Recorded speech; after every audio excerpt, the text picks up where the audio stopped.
So in this Pages tutorial video, I am going to be showing you guys how to insert an equation here in the Pages application. So the first thing you have to do is open up a Pages document, and for this demonstration, I'm going to go ahead and just type in the words Pages equation maker.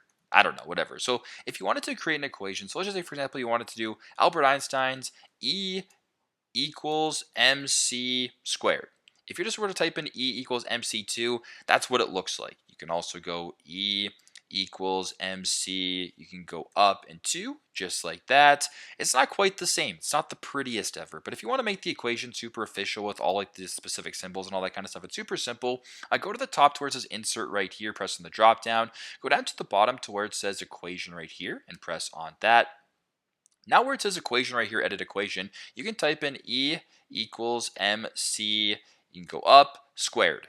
And as you can tell, E equals MC squared. If you were to go ahead and press on insert, this is what it should look like. E equals MC squared with the right font, with the right symbols, and the square symbol being the appropriate one here. So as you can tell, super simple, super straightforward. This is how to create an equation here inside of a document on the Pages application. Thanks again for watching, and I hope this video helps.